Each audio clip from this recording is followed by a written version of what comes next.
Look, I know most of the stuff about Zohran Mamdani has cooled off by now, but I wanted to say that, like, I'll be honest, I still despise the people that supported him from the start, even if they now criticize him. Like, I'll give people credit. At least, some of the people that previously supported him are now, you know, basically full on boycotting him and telling people that he's a bad guy. And I can appreciate that. I can appreciate people who realize their mistake.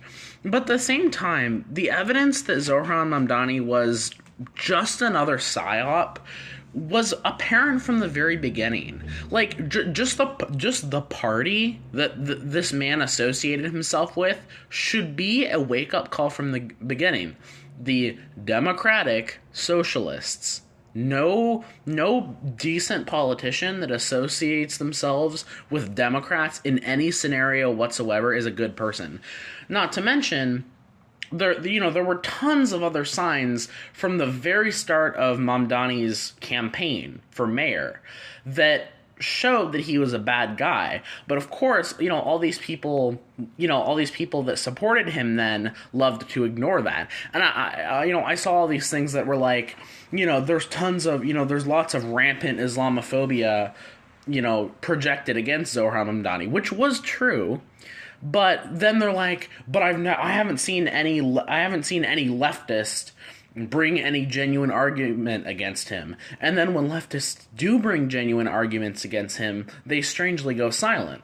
And it's like oh, that you after Zohran Mamdani has done shitty thing after shitty thing, now is when you finally come to your senses and decide he's a bad guy.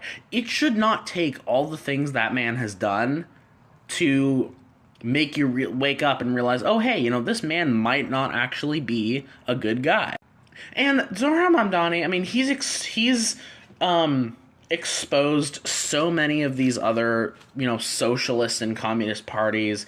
I've even fell out of contact with the PSL because they were also endorsing and supporting him when he was very blatantly a Zionist. So I'm not going to be supporting that party anymore either. But it's like, it's just hard for me to have sympathy, even for the people that realize he's a piece of shit now, when there was just as much evidence from the start of Zohran's campaign that he was a raging Zionist. Like, it wasn't hard to figure out.